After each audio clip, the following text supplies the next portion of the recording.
حرفوں میں محمد کے اشارات تو دیکھو، کیا سر نہا سے ہے بھرا نام محمد،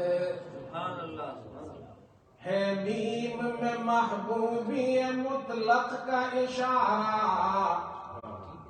ہے میم میں محبوبی مطلق کا اشارہ، پھر کیوں نہ ہو محبوب خدا نام محمد۔ توحید کیا ہے؟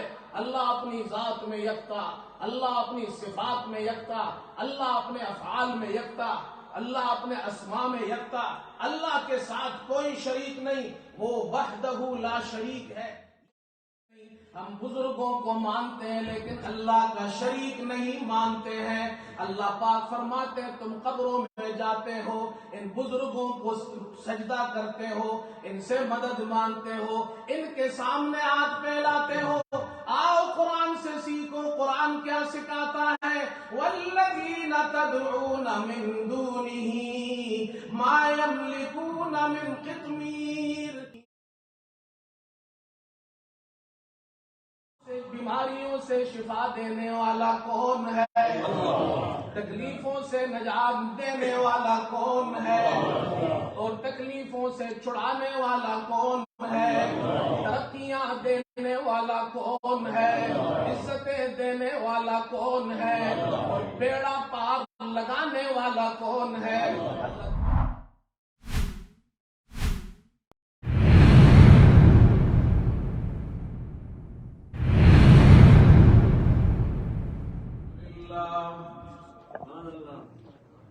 الحمد لله وكفى وسلام على عباده الذين اصطفى،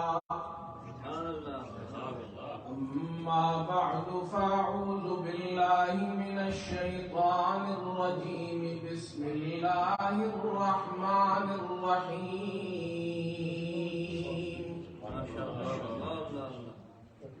يولج الليل في النهار ويولج النهار في الليل وسخر الشمس والقمر، كل يجري لأجل مسمى، ذلكم الله ربكم له الملك، والذين تدعون من دونه ما يملكون من قطمير۔ صدق الله مولانا العظيم۔ وقال رسول الله صلى الله عليه وسلم: يا أيها الناس قولوا لا إله إلا الله تفلحوا۔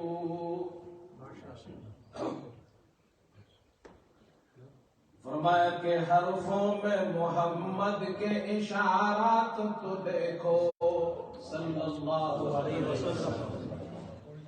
میم، ہا اور پھر میم مشدد اور پھر دال، یہ ہے ہمارے پیارے نبی صلی اللہ علیہ وسلم کے اسم مبارک کے حروف۔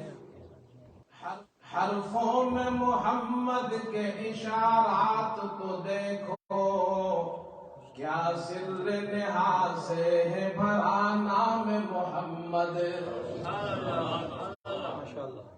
حرفوں میں محمد کے اشارات تو دیکھو، کیا سر نہا سے ہے بھرا نام محمد، ہے میم میں محبوبی مطلق کا اشارہ، ہے میم میں محبوبی مطلق کا اشارہ، پھر کیوں نہ ہو محبوب خدا نام محمد۔ محمد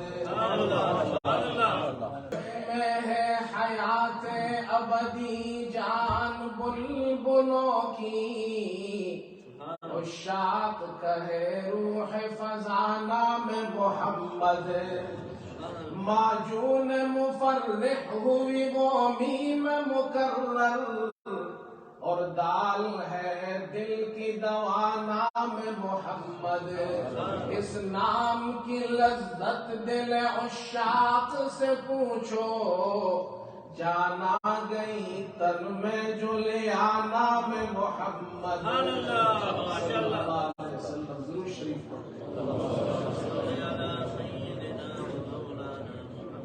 انتہائی قابل احترام حضرات علماء کرام بزرگان محترم اور برادران عزیز، سب سے پہلے میں ہمارے شیخ اور جمعیت علماء برطانیہ کے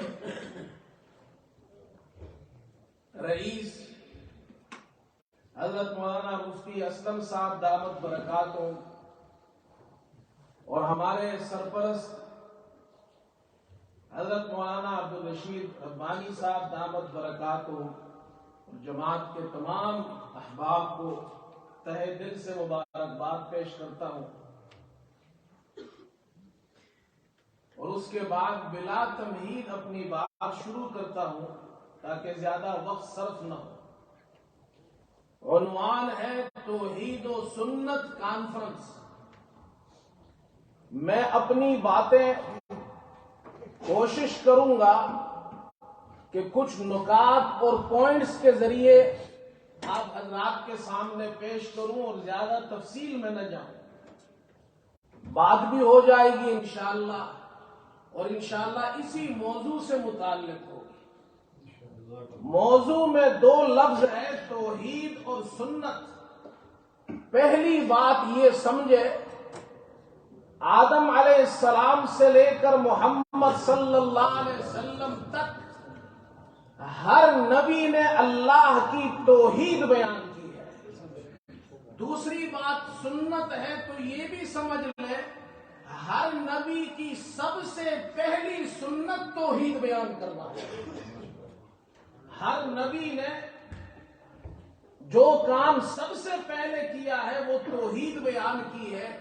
حضرت صلی اللہ علیہ وسلم نے کار نبوت کا آغاز فرمایا تو مشرکین مکہ کے سامنے جو سب سے پہلی دعوت آپ نے دی وہ آپ کی سنت ہے، اور وہ سنت یہ ہے کہ آپ نے توحید کی دعوت دی ہے۔ یا ایھا الناس قولوا لا الہ الا اللہ تفلحوا، اے انسانوں لا الہ الا اللہ کا اقرار کر لو، تم کامیاب ہو جاؤ گے، اسی میں تمہاری کامیابی ہے۔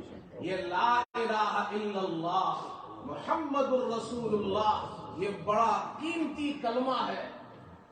اس کلمے کے بارے میں ہم نے اپنے بزرگوں سے جو باتیں سنی ہے وہ میں عرض کر دیتا ہوں۔ لا الہ کہو بھائی، لا الہ الا اللہ محمد الرسول اللہ۔ یہ کلمہ آپ لکھتے ہیں، اس کو لکھیں۔ اس کلمے کے اوپر بھی جو جتنے حروف ہے کوئی حرف ایسا نہیں، ایسا حرف بھی نہیں جس کے اوپر نقطہ ہو، ایسا حرف بھی نہیں جس کے نیچے نقطہ ہو۔ اللہ نے پہلے کلمے کے جز میں سمجھایا لا الہ الا اللہ، یہ ایسے حروف سے بنا ہے، نہ اوپر نقطہ ہے نہ نیچے نقطہ ہے۔ اللہ نے سمجھا دیا اللہ ایسا ہے جو اوپر بھی اکیلا ہے نیچے بھی اکیلا ہے، اس کے ساتھ اوپر بھی کوئی شریک نہیں نیچے بھی کوئی شریک نہیں، محمد الرسول اللہ۔ یہ کلمہ جتنے حروف ہے اوپر نقطہ بھی نہیں نیچے بھی نہیں، فرمایا اوپر والی مخلوق بھی اس محمد کا مقابلہ نہیں کر سکتی، نیچے والی مخلوق بھی نہیں کر سکتی۔ یہ لا الہ الا اللہ میں جو سب سے بڑا عظیم لفظ ہے وہ اللہ کا لفظ ہے، یہ اللہ کا علم ہے۔ وقت نہیں، میں تفصیل میں نہیں جاتا، اتنی بات سمجھ لیں اللہ نے قرآن میں اپنا نام اللہ بھی ذکر کیا ہے، قل هو اللہ احد اللہ الصمد، لیکن یہ سمجھایا ہے کہ اللہ پاک اپنے تعارف میں کسی حرف کا محتاج نہیں ہے، کسی لفظ کا محتاج نہیں ہے۔ اللہ کے 4 حرف ہیں، ایک الف، ایک لام، پھر اس کے بعد ہے۔ اللہ سمجھا رہے ہیں اللہ یہ 4 حرف لکھو تو بھی تعارف ہو جاتا ہے، وہ وحدہ لا شریک ہے۔ ان میں سے اگر ایک حرف نکل جائے اور باقی 3 حرف بچ جائے تو بھی تعارف ہوتا ہے، للہ ما فی السماوات والارض۔ پھر ان میں سے اگر ایک حرف وہ بھی ہٹا دو، 2 حرف بچ جائے، لہو دعوت الحق، پھر بھی معلوم ہوتا ہے، تعارف ہوتا ہے وہ اللہ ہے۔ ایک حرف بچ جائے آخر والی ہے، اللہ فرماتے اس سے بھی تعارف اللہ کا ہوتا ہے۔ کل شیء ہالک الا وجہہ، یہ جو آخر میں ہو ہے اس سے مراد اللہ ہے۔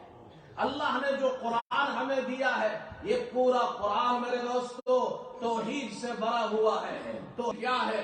اللہ اپنی ذات میں یکتا، اللہ اپنی صفات میں یکتا، اللہ اپنے افعال میں یکتا، اللہ اپنے اسماء میں یکتا، اللہ کے ساتھ کوئی شریک نہیں، وہ وحدہ لا شریک ہے۔ یہ عقیدہ توحید کا ہمیں سکھایا گیا ہے۔ بارے میں قرآن کی آیتیں دیکھتا ہوں تو جا بجا نظر آتی ہے، احادیث آپ پڑھیں تو آپ کو احادیث کے ذخیرے میں بہت سی احادیث ملیں گی۔ میں چند آیتیں آپ کے سامنے پیش کرنا چاہتا ہوں۔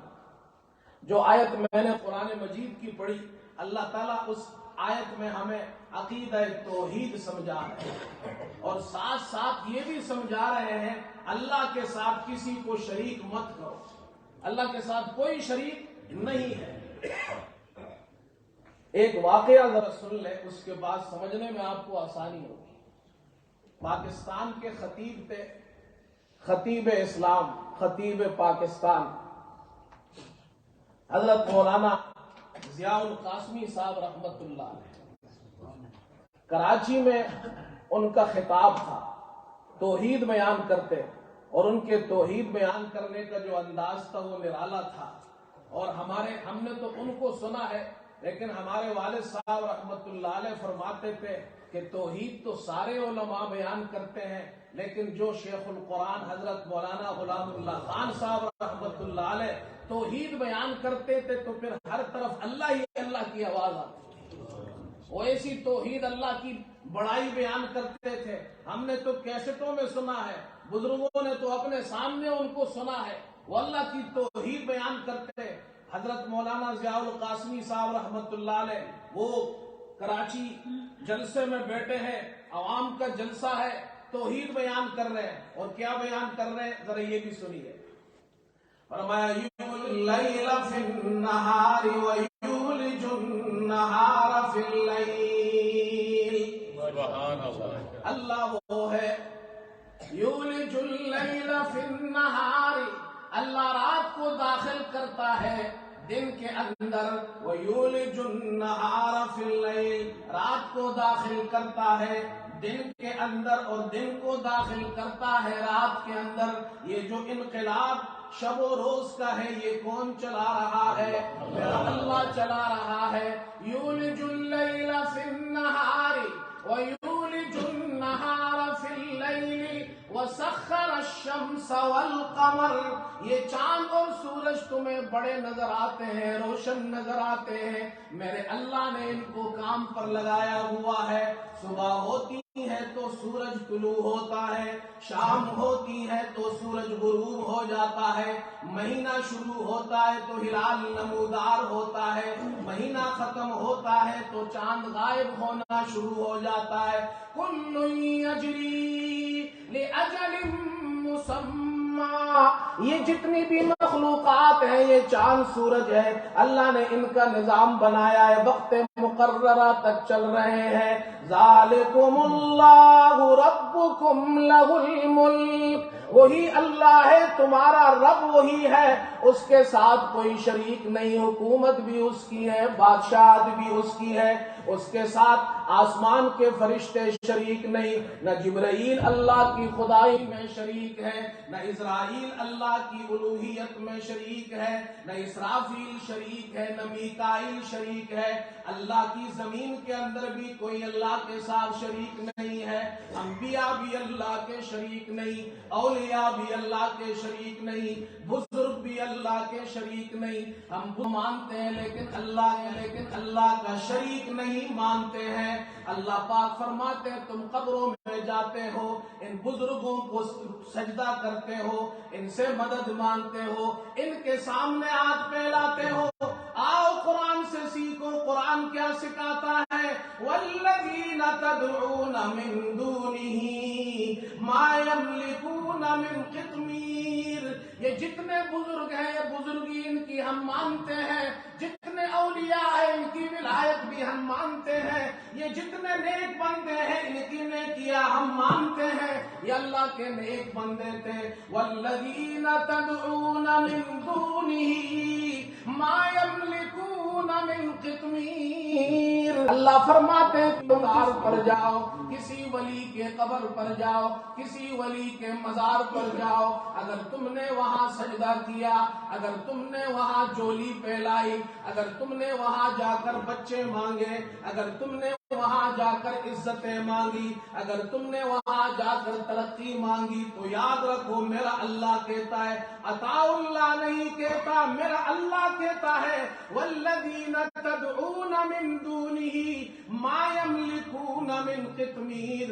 کھجور کا دانہ ہے، چھوٹا سا ایک پھل ہے، اس پھل کو ہاتھ میں لو تو وہ بہت چھوٹا سا ہے، پھر اس کو کھولو، اس کے اندر گٹھلی ہے، وہ بھی بہت چھوٹی سی ہے، پھر اس گٹھلی کے اوپر ایک چھلکا ہے جو مشکل سے نظر آتا ہے۔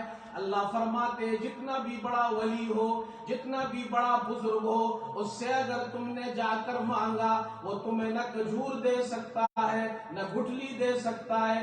اللہ نے کھجور کا نام ذکر نہیں کیا، گٹھلی کا ذکر نہیں کیا، فرمایا وہ گٹھلی کے اوپر جو چھلکا ہے وہ بھی تمہیں نہیں دے سکتا۔ یہ ہے توحید، اللہ کے علاوہ کسی اور کے سامنے نہیں جھکنا۔ قرآن یہ سکھاتا ہے مانگنا ہے تو ایک اللہ سے مانگنا ہے۔ ضیاء القاسمی صاحب رحمت اللہ علیہ تقریر فرما رہے ہیں، سمجھا رہے والذین تدعون من دونہ من دونہ من دونہ۔ آج یاد کرو من دون اللہ کو، یاد کرو من دون اللہ، اللہ کے علاوہ ساری مخلوق اللہ کے علاوہ، اللہ کے ساتھ کوئی شریک نہیں۔ حضرت تقریر فرما رہے ہیں، قریب میں ایک بدعتی مولوی تھا، وہ اپنے گھر میں تقریر سن رہا تھا، وہ زمانے کا بڑا خطیب تھا، اس نے پرچی بھیجی حضرت مولانا ضیاء القاسمی صاحب کے جلسے میں، اور آدمی آیا اور آپ کو پرچی دی، فلاں مولوی نے یہ پرچی بھیجی ہے۔ پرچی میں لکھا تھا کہ آپ جو کہہ رہے ہیں من دون اللہ، اللہ کے علاوہ جتنی بھی مخلوق ہے، آسمانی مخلوق، زمین کی مخلوق، فرشتے، انسان، جنات، انبیاء، اولیاء، سب من دون اللہ میں شامل ہے، اللہ کے علاوہ یہ سب من دون اللہ ہے۔ من دون اللہ، اللہ کے علاوہ کسی کو پکارنا، سجدہ کرنا جائز نہیں ہے۔ اس نے کہا من دون اللہ کا یہ مطلب نہیں، من دون اللہ کا مطلب ہے یہ جو مشرکین بتوں کو پوجتے تھے وہ بت من دون اللہ ہے۔ بات سمجھ میں آئی؟ وہ آپ کو دھوکہ دیتے ہیں، وہ قرآن کی غلط تشریح کرتے ہیں، وہ کہتے ہیں اللہ کے علاوہ، کہتے ہیں اللہ کے علاوہ وہ بت ہے جو مشرکین پوجتے تھے، جن قبروں کو، بزرگوں کو ہم پوجتے ہیں، ان سے مانگتے ہیں، وہ من دون اللہ نہیں ہے۔ ہائے ہائے ضیاء القاسمی، اللہ تیری قبر پر کروڑوں رحمتیں نازل فرمائے۔ حضرت نے پرچہ یوں پڑھا، پرچہ رکھا اور کہا سنو، ضیاء القاسمی کہتا ہے من دون اللہ میں بت بھی شامل ہے، من دون اللہ میں بزرگ بھی شامل ہے، من دون اللہ میں مورتیاں بھی شامل ہے، من دون اللہ میں اولیاء بھی شامل ہے۔ قرآن کہتا ہے ان الذین تدعون من دون اللہ عباد امثالکم، ان الذین تدعون من دون اللہ عباد من دون اللہ. اللہ فرماتے ہیں یہ جو من دون اللہ اللہ کے علاوہ ہے جن کو تم پوچھتے ہو، عباد امثالکم، یہ بندے ہیں، یہ انسان ہے تمہاری طرح، یہ پوجنے کے لائق نہیں ہے. سجدہ میرے لیے کرو، مجھے پکارو. یہ عقیدہ ہے. سجدہ ایک اللہ کا، مانگنا ہے ایک اللہ سے مانگو. مرادیں کون پوری کرتا ہے؟ آؤ میں تمہیں قرآن دکھاؤں. قرآن کیا کہتا ہے؟ جب بھی کوئی تکلیف آئے، انبیاء علیہ السلام نے ہمیشہ اللہ سے مانگا ہے. توحید تمام انبیاء کی سنت ہے، انہوں نے توحید بیان بھی کی ہے، مرادیں اللہ سے مانگی ہے. حضرت آدم علیہ السلام جنت کا پھل کھا لیا، انہوں نے دنیا میں آئے، اللہ نے دنیا میں بھیجا تو اللہ کے سامنے گڑ گڑا رہے. حضرت آدم علیہ السلام فرماتے ہیں ربنا ظلمنا انفسنا وان لم تغفر لنا وترحمنا لنكونن من الخاسرین. حضرت آدم نے ہمیں یہ سبق دیا ہے، غلطی ہو جائے، گناہ ہو جائے، اللہ سے کینہ فرمانی ہو جائے، حکم عدولی ہو جائے تو توبہ اللہ سے کرنی ہے، اللہ ہی معاف کرنے والا ہے. حضرت نوح علیہ السلام آئے، 950 سال تک تبلیغ و دعوت، اللہ کی تبلیغ اور توحید کی دعوت دیتے رہے. قوم نے بات نہیں مانی تو اس اللہ کو انہوں نے پکارا اور کہا، اللہ کو آواز دی. اللہ فرماتے تمہیں بھی تکلیف میں پکارنا ہو تو حضرت نوح کی طرح مجھے پکارنا. حضرت یونس علیہ السلام آئے، انہوں نے بھی اللہ کو پکارا. حضرت ایوب علیہ السلام نے اللہ کو پکارا. جتنے پیغمبروں پر جب بھی کوئی تکلیف آئی، وَظَنُّونِ إِذْ ذَهَبَ مُغَاضِبًا فَظَنَّ أَن لَّن نَّقْدِرَ عَلَيْهِ فَنَادَىٰ فِي الظُّلُمَاتِ أَن لَّا إِلَٰهَ إِلَّا أَنتَ سُبْحَانَكَ. مچھلی کے پیٹ میں حضرت یونس 3 اندھیریوں میں ہے. اللہ اکبر. 3 اندھیریاں ہیں، رات کا اندھیرا ہے، سمندر کی تہ کا اندھیرا ہے، مچھلی کے پیٹ کا اندھیرا ہے. فنادا فی الظلمات، ان اندھیریوں میں اس حضرت یونس نے اللہ کو پکارا، لا الہ الا انت، تیرے سوا اور کوئی الہ نہیں ہے، تو ہر عیب سے پاک ہے. انی کنت من الظالمین. یہ سبق ہے حضرت یونس کا. حضرت ایوب علیہ السلام بیمار ہو گئے. بیمار ہو جائے تو قبروں پر جا کر پتھر اٹھا کر اپنے جسموں پر نہیں ملنا.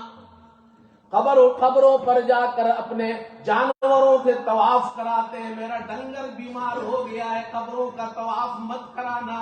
حضرت ایوب علیہ السلام بیمار ہو گئے. قرآن ہمیں سکھاتا ہے وَأَيُّوبَ إِذْ نَادَىٰ رَبَّهُ أَنِّي مَسَّنِيَ الضُّرُّ وَأَنْتَ أَرْحَمُ الرَّاحِمِينَ. بیماریوں سے شفا دینے والا کون ہے؟ تکلیفوں سے نجات دینے والا کون ہے؟ اور تکلیفوں سے چھڑانے والا کون ہے؟ ترقیاں دینے والا کون ہے؟